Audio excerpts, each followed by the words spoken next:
Did anyone say Valentine's Day?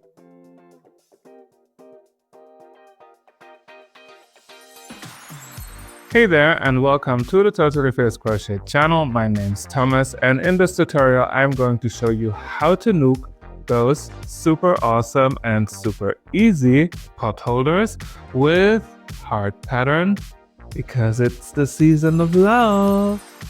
So our nooking journey continues with this beautiful hot pad or pot holder, and it's a special one because you will also learn how to create patterns by using just 2 stitches, the knit stitch and the purl stitch, or speaking of patterns, the garter stitch and the stockinette stitch.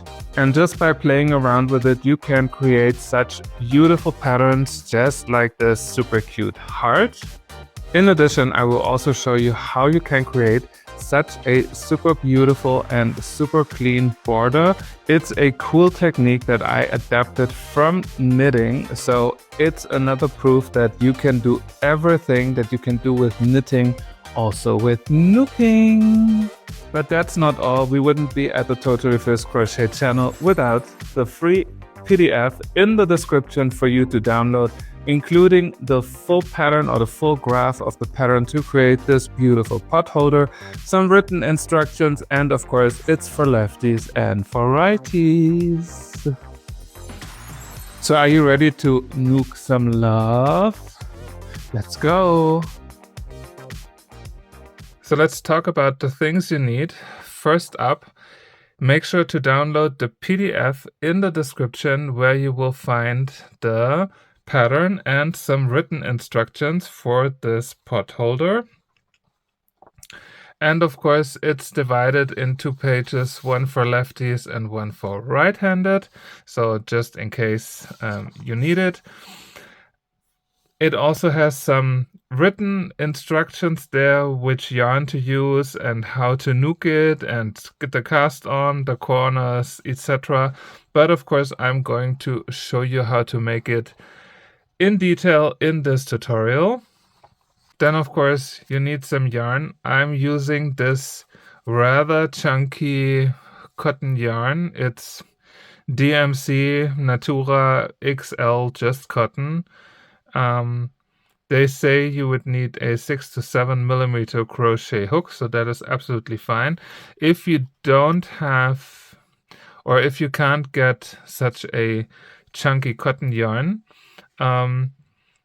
you can still do this project by just using a thinner cotton yarn and then just double it up, or if you have a super fine cotton yarn, just triple the yarn and you can do the exact same thing.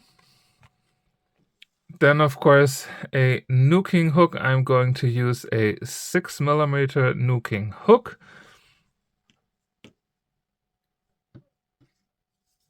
Then as always a yarn needle to sew in those yarn ends in the end, and of course some scissors, and you're basically good to go. So I will leave this here so we can always have a look where we are, and I'm going to start with an I-cord, and it only has to be an I-cord of 21 stitches, so you don't need a lot of yarn on the side.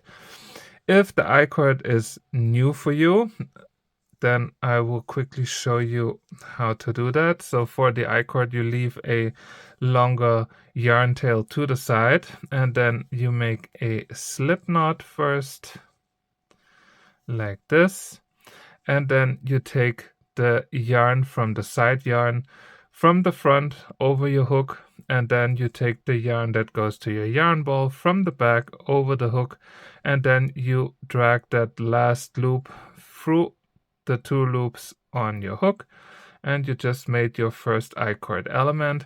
And like this we need 21 in total, and I'll meet you at the end.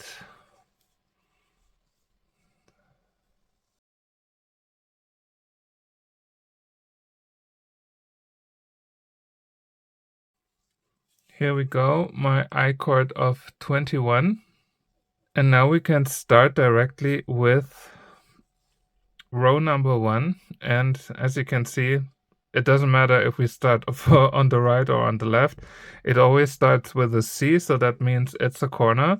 And what we are also going to do is that we are only going to cast on our first row of stitches by this back loop right here. So where the yarn comes out from the last I-cord stitch, you are just moving the I-cord to the front, and then here you will have your first stitch, and then we go all along so that in the end we get this beautiful front part right here.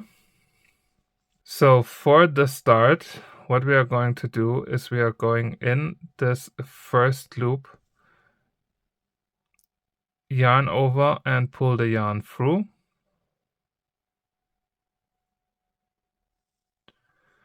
And then we go along and do the same thing in each of the following stitches.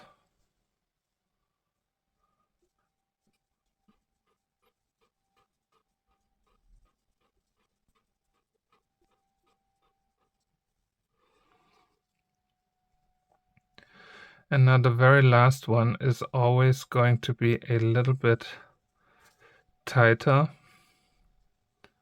So what you can do is to grab that to get it out.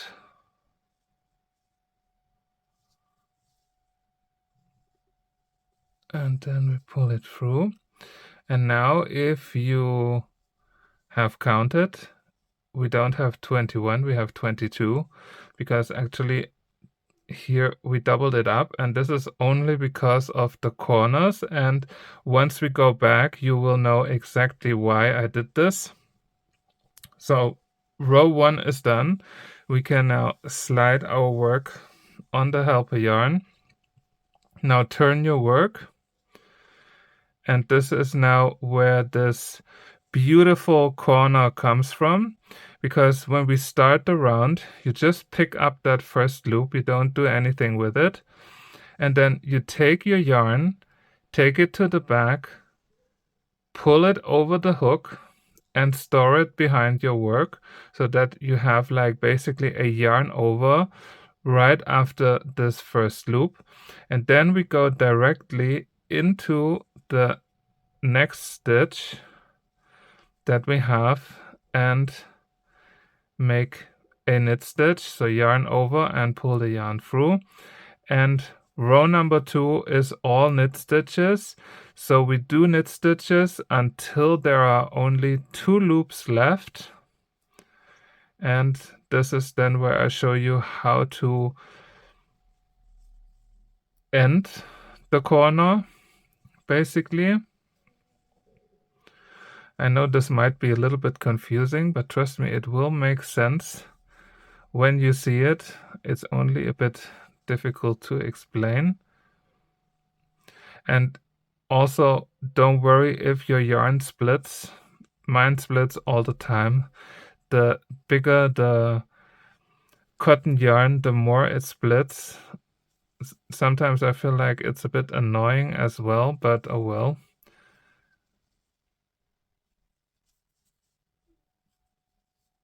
Just gotta be careful and always making sure you get all of those yarn strands.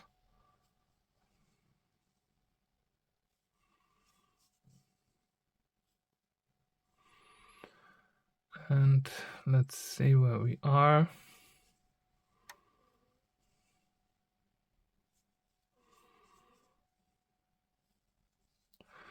So now we have 2 loops left, and to end the corner, I mean, here we just had this yarn over, so we are going to take our work on our helper yarn, not all the way, just for as long as you can turn your work, and then you grab your hook and pick up those 2 loops from basically the other side.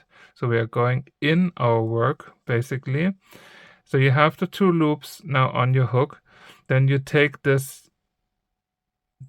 your yarn and over the hook, And then we are just going to pull that through the 2 loops on the hook, and then we just let our hook slide through, and like this we get this 2-sided corner.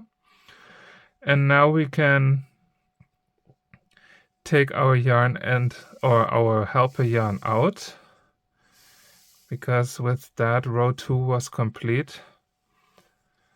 We are now also going to push the helper yarn out a little bit, and now we can start row number 3, and we just pick the first loop, take the yarn to the back, from the back around our hook, and then we store it right behind our work, and then we pick up the next loop, and in this case also again the whole row with knit stitches. What you can memorize is that every uneven number of rows is an all knit stitch row. So this goes super fast. You don't have to think that much. You just have to stop 2 stitches before the end and start the corner like we just had it until you get the pattern. So this now is row number 3. And also the uneven rows are always like the front of the design.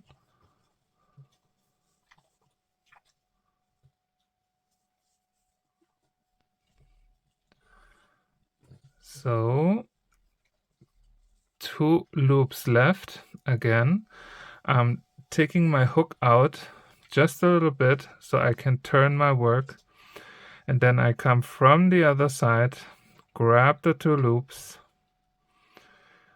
put my working yarn over the hook, and just pull it through, and then let my hook slide through, and here we go. Now we can again release the helper yarn.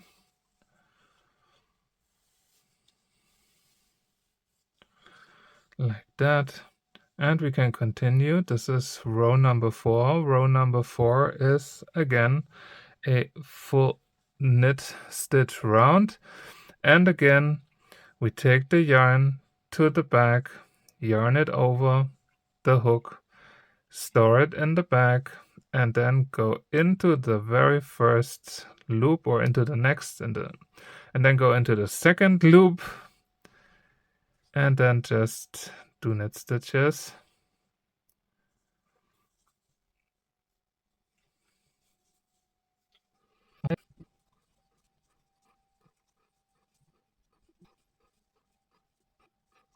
And again 2 loops in the end. So we take the hook out a little bit, turn your work.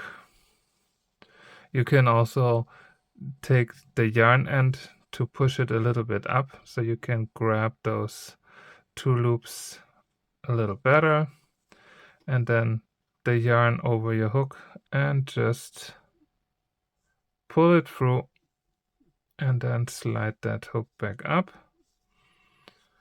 and we can take out the helper yarn.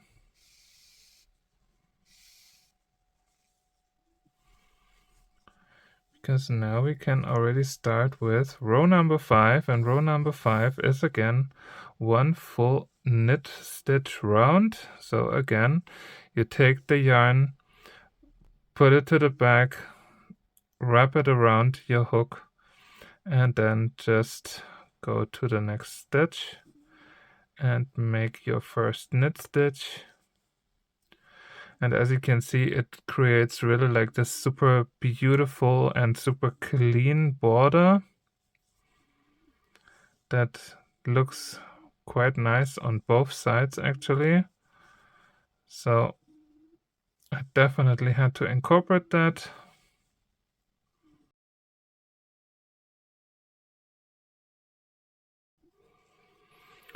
and 2 loops left. Again, put the yarn, take the hook out and grab those 2 loops, put the yarn over and pull it through the 2 loops and slide the hook through. As you can see, with only 21 stitches, the rounds get super fast, because now we are already at row number 6, and for row number 6, the first 2 and the last 2 stitches are knit stitches, and all the ones in between are purl stitches. So we are basically finished here with this border part, and now we are going to make the stockinette stitch in the center. And if you have watched my Knooking 101 videos, for example, or the Nudie tutorial, then you also know how to make the purl stitches, but I will show you once I'm there. First, we make our corner. So take the yarn to the back, wrap it around your hook, and then just go into the next stitch. And as I mentioned before, we have 2 knit stitches first, and then we basically have 15 purl stitches. And for the purl stitch, you take the yarn to the front, you take your hook and grab the next loop from the side, and then twist your hook around, and then yarn under and pull it through. I'll show it again. You go from the side, grab the loop, twist your hook, and then yarn under and pull it through. I know in the beginning it's always a little bit tricky, but the more you make, the easier it gets.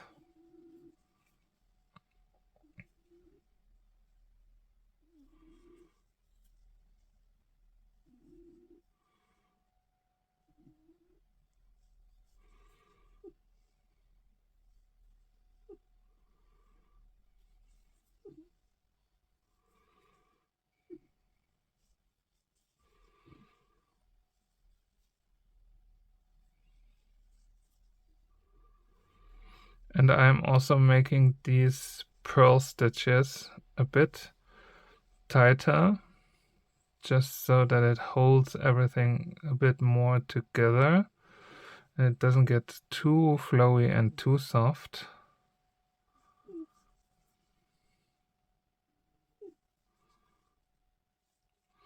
So now we have to watch out. The two last loops here are for our corner. Then we have 2 stitches for the knit stitch. So we have one more stitch or one more purl stitch. So those should be the 15. And now we take the yarn to the back and make the next 2 knit stitches.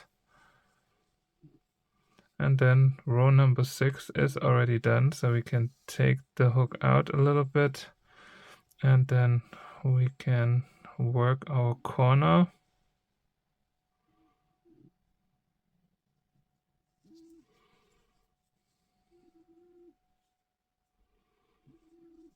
And slide the hook through.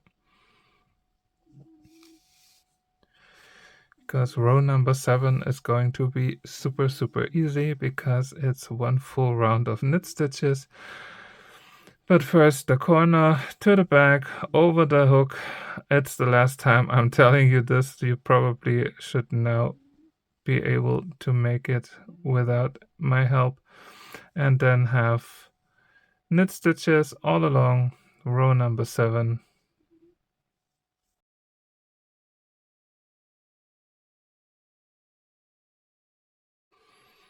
And now you can already see the stockinette stitch coming out.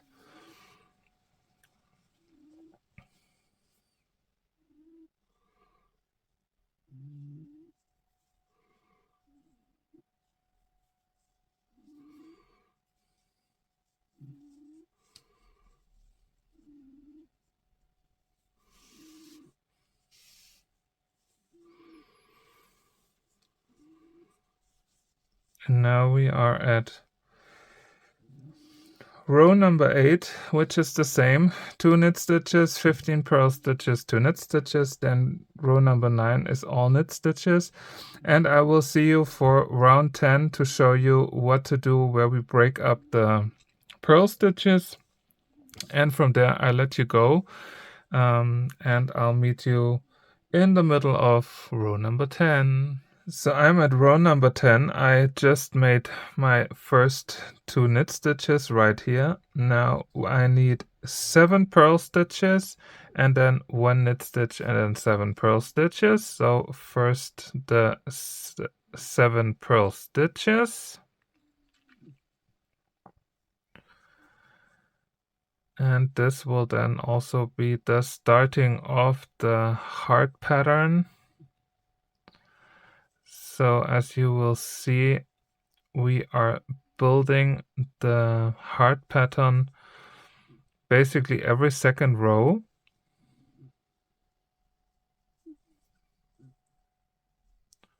One, two, three, four, five, six. One more. 7. And now to switch from purl to knit, we just take the yarn to the back, grab the next loop and knit stitch, and then we take it back to the front and continue with purl stitches. And this is how you then create the heart in the center.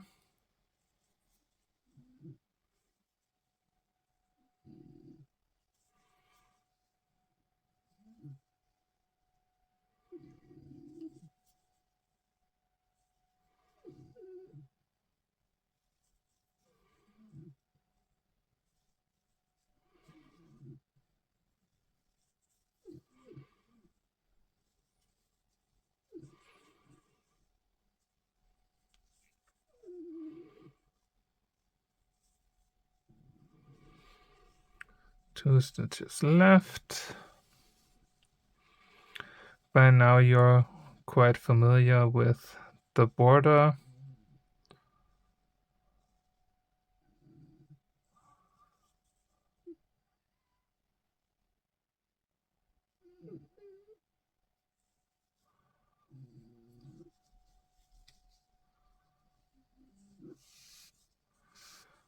Help a yarn out.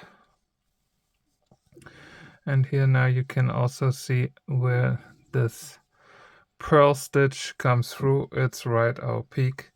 And from there you can just continue along the pattern to create the heart. And I will meet you basically at the end to cast off your work, which goes very easy. And then we are also going to add the little hanger and finish it off. So have fun. Happy nooking. Now row number 11, an even number, all knit stitches. So that one's easy, and see you later. So here we go. Row 36 is done, and we can now cast it off. And we do this by making slip stitches, and the first one we just slip stitch through the hook, through the loop on our hook, and then we go into the next loop, yarn over, pull it through and slip stitch, and like this we go all along.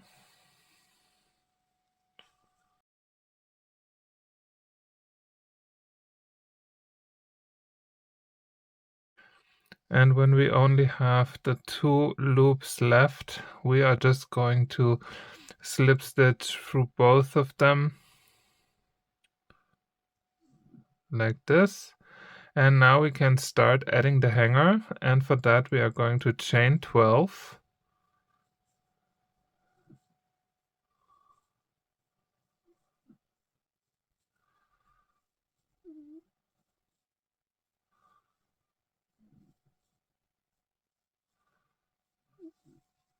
And once you have the chain, then we are going to connect it in the first back bump of our chain by just making a slip stitch.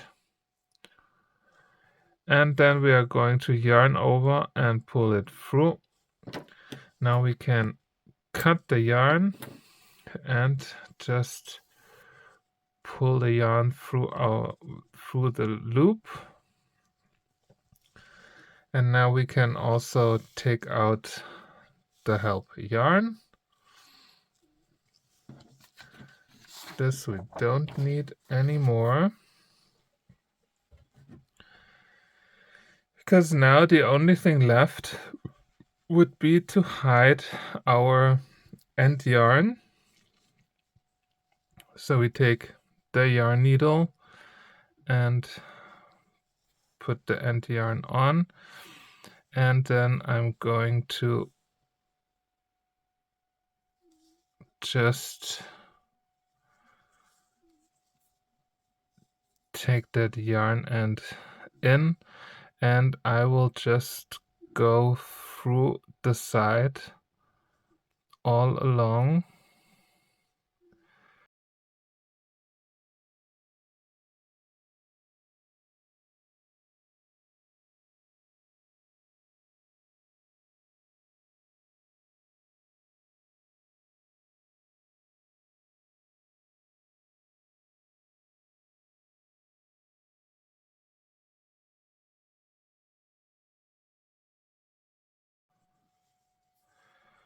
And then what I usually do is at some point turn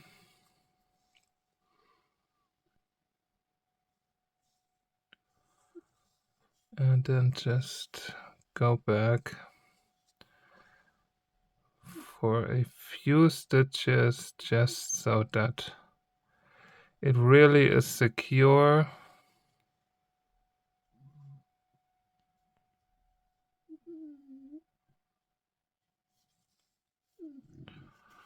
That shall do. And then we can cut it. And now all I have to do is to take in that last piece of yarn. Again, I'm taking it on the back side in.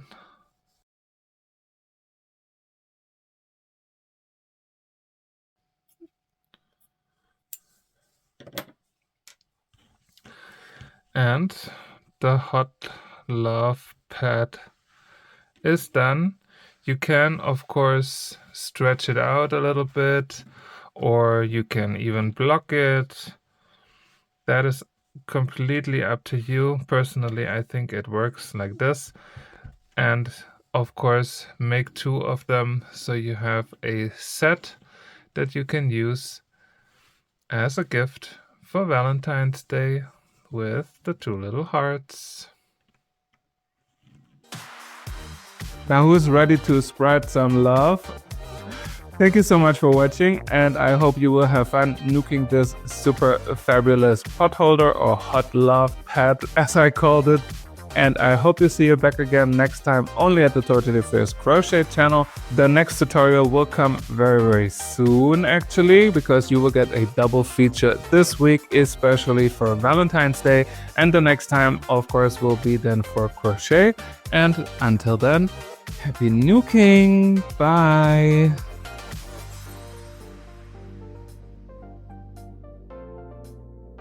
Spread the love! Thank you so much for watching. I hope you will have fun nooking this super beautiful hot love pad pot holder.